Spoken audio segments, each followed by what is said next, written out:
Video sponsored by ஜென்ரோவியூஸ். நீங்கள் ஆன்லைனில் smart phone, smart watch இந்த மாதிரியான டிவைஸ்லாம் ரிவ்யூ செக் பண்ணிட்டு வாங்குகிற பர்சனாக இருந்தால் கண்டிப்பாக இந்த வெப்பேஜை விசிட் பண்ணி பாருங்கள், உங்களுக்கு யூஸ்ஃபுல்லாக இருக்கும். ஹாய் எவ்ரிவன், இன்றைக்கி நம்ம எதை பற்றி பார்க்க போகிறோன்னா, அதாவது ஹியூமனோட எலும்பை பற்றி தான் இன்றைக்கி நம்ம பார்க்க போகிறோம். நீங்கள் என்றைக்காவது யோசிச்சு பார்த்துருக்கீங்களா? இப்போ ஒரு ஹியூமன் இருக்காங்க, இப்போ நம்மளே இருக்கோம். சப்போஸ் நமக்கு எலும்பு இல்லாமல் இருந்தால் நம்ம உடம்பு எப்படி இருக்கும்? நமக்கு ஒரு ஸ்ட்ரென்த்தே கிடைக்காதுல்ல. சப்போஸ் அதே மாதிரி எலும்பு மட்டும் இருந்தால் நம்ம உடம்பு எப்படி இருக்கும்? யோசிச்சு பாருங்களேன்.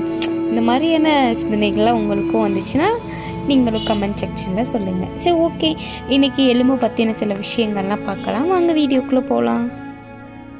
எலும்புகள் மனித உடலின் கட்டமைப்பு மற்றும் ஆதரவு கொடுக்கும் மிக முக்கியமான ஒரு பகுதியாகும். எலும்புகளின் வலிமை கால்சியம் மற்றும் விட்டமின் டி நிறைந்த உணவுகளை சாப்பிடுவதால் அந்த வலிமை அதிகரிக்கும். மனித உடலில் உள்ள எலும்புகள் மிகவும் திடவானவை, சில சமயங்களில் கற்களை விட வலிமையானதாகவும் இருக்கும்.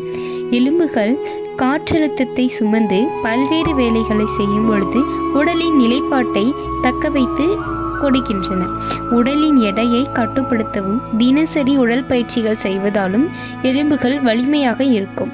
குழந்தைகளின் எலும்புகளின் வளர்ச்சி அடைய அதிகபட்சம் ஆக்கப்பட்டுள்ளன.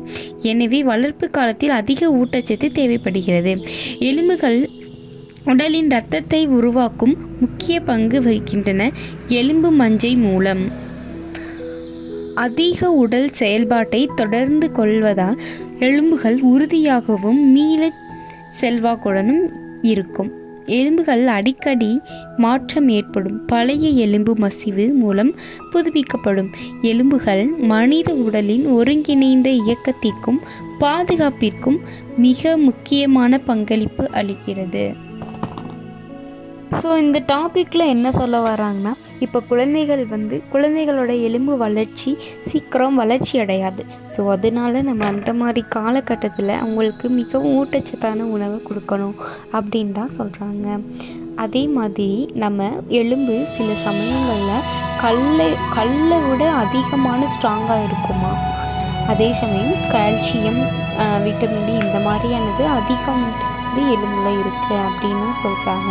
அதிக அளவு உடற்பயிற்சி, ஜிம் இந்த மாதிரியான விஷயங்களை செய்வதன் மூலம் நம்ம எலும்பை இன்னும் நம்ம வலுப்படுத்திக்கலாம். நம்ம உடம்புலையே மிகவும் ஸ்ட்ராங்காக இருக்க வச்சுக்கணும். நம்ம அதுக்குரிய உணவு, ஊட்டச்சத்து எல்லாத்துக்கும் கொடுக்கணும்னா அது எலும்புக்கு தான். ஏன்னா நம்ம உடல்லே மிகவும் இன்றியமையாத ஒரு உறுப்பு எலும்பு தான். ஸோ நம்மளுக்கு இப்போ இதயத்தில் ஏதோ ப்ராப்ளம்னா இதயத்தை மாற்றலாம். நம்ம உடம்புல கண்ணுக்கு ப்ராப்ளம், எந்த ஒரு இதுக்கும் ப்ராப்ளம்னாலும் மாற்றிக்கலாம். ஆனால் எலும்பு மாற்றவே முடியாது. ஸோ அதனால தான் சொல்கிறாங்க.